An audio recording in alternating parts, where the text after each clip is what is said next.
আসসালামু আলাইকুম।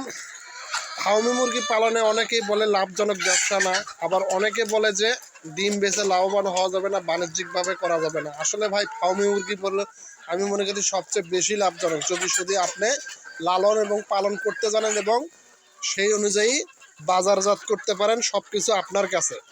এখানে দেখতেছেন আমার ফার্মি মুরগিগুলোকে পাতা খাওয়াচ্ছি। আসলে এগুলো খাওয়ানোর উপরেই হচ্ছে, খাদ্য খরচের উপরেই হচ্ছে লাভ লসের বিষয়টা। আপনি শুধু খাবার অতিরিক্ত পরিমাণ খাওয়াবেন, বাড়তি কোনো কিছু খাওয়াবেন না, ফিডের উপর নির্ভরশীল থাকবেন, তাইলে তো ভাই আপনার জন্য লাভজনক হবে না।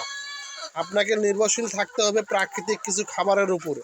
এই মুরগিগুলো সোনালি লেয়ার অন্যান্য মুরগির তুলনায় একটাই সবচেয়ে গুরুত্বপূর্ণ হচ্ছে, এরা বাইরের লতাপাতা সব ধরনের খাবার খায়, অর্থাৎ শাক সবজি লতাপাতা এই ফার্মি মুরগির হচ্ছে সবচেয়ে প্রিয় একটি খাবার। আপনারা দেখতে পাচ্ছেন এখানে আমার সবগুলো মুরগি ডিমের উপযুক্ত এবং রানিং ডিম পাড়তেছে।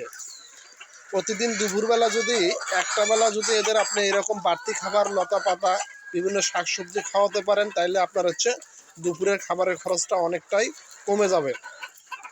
এদিক দিয়ে একটা সাশ্রয় হলো, এটাই হচ্ছে আপনার লাভের একটা প্রফিট। এই প্রফিটটা আপনাকে আনতে গেলে একটু মানে কষ্ট পরিশ্রম করতেই হবে, কারণ পরিশ্রম কষ্ট ছাড়া কোনো কিছুই সম্ভব নয়। আপনারা দেখতেছেন যে পরিমাণে খাবারটা খাচ্ছে, এরা লতাপাতা খাচ্ছে, এগুলো হচ্ছে আমার হচ্ছে জমিতে চাষ করা ফুলকপি গাছের পাতা। ফুলকপি গাছের পাতা মানে যারা গ্রামে থাকে, গ্রামে চাষবাস করে, তাদের জন্য আরও বেশি সুবিধা। গ্রামে ফুলকপি গাছের পাতা শুধু তাই না, যেমন তেলা গাছ, হেলেঞ্চা শাক, তারপরে হচ্ছে বিভিন্ন পেঁপে পাতা, সজনা পাতা, তারপরে আপনার হচ্ছে নিম পাতা, বিভিন্ন পাতা লতা পাতা, এগুলো আমি প্রতিদিন ওদের খাওয়ানোর চেষ্টা করি। প্রতিদিন না হলেও সপ্তাহে অন্তত 3-4 দিন এরকম প্রাকৃতিক শাকসবজি লতা পাতা খাওয়ানোর চেষ্টা করি দুপুরবেলা, বিশেষ করে 10টা থেকে 11টা 12টার দিকে।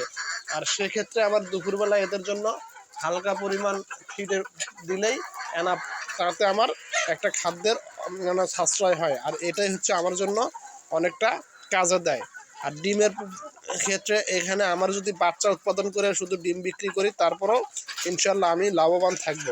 তাই ফিডের উপর নির্ভরশীল না হয়ে, এবং যারা মনে করে যে ফার্মি মুরগি পালন করে লস, আমিও মনে করি লস, কিন্তু লস না। যদি আপনি এখানের পদ্ধতি, পালন পদ্ধতি এবং বিভিন্ন টিপস অবলম্বন করতে পারেন, তাহলে আপনার সবচেয়ে বেশি লাভ করতে পারবেন এই ফার্মি মুরগি পালন করে, যা অন্য কোনো মুরগি থেকে লালন পালন করে সম্ভব না।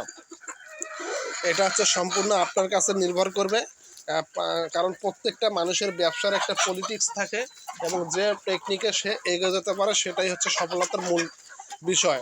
আমার আপনার সফলতা শুধু আপনার হচ্ছে ফিডের উপর নির্ভরশীল করলে হবে না। এই জন্যই বলছি, আপনার হচ্ছে ফার্মি মুরগি লালন পালন করতে গেলে রোগ বালাই এগুলো হচ্ছে সব কিছু প্রাকৃতিক জিনিস যত খাওয়াবেন তত আরও কম হবে। যাই হোক, আজকের ভিডিওটি মূলত এই কারণেই তৈরি করছিলাম, অনেকেই বলে লস, তাদের জন্য আমি বলে দিলাম। এবং এইটা আপনি যদি ফলো আপ করেন, ইনশাল্লাহ আপনার কখনো লস করবেন না ফার্মি মুরগি লালন পালন করে। সকলের জন্য দোয়া ও ভালোবাসা রইল, নতুন পুরাতন সকল খামারের জন্য। সেই সঙ্গে যারা আমার চ্যানেলটি সাবস্ক্রাইব করেন অবশ্যই সাবস্ক্রাইব করবেন। নিত্য নতুন অবশ্যই কিছু গুরুত্বপূর্ণ তথ্য আপনাদের আমি শেয়ার করে যাব, পাবেন। যাই হোক, আজকের মতো ভিডিওটি এখানে শেষ করতে যাচ্ছি। পরবর্তী ভিডিওতে ইনশাল্লাহ আরও গুরুত্বপূর্ণ কিছু টপিক থাকবে। সে পর্যন্ত সকলেই ভালো থাকবেন। আর আমার সেই সঙ্গে বীজ ডিম এবং বীজ ডিমের সাথে বাচ্চা বুকিং চলছে, চাইলে আমার সাথে যোগাযোগ করে নিতে পারেন কমেন্ট বক্সে।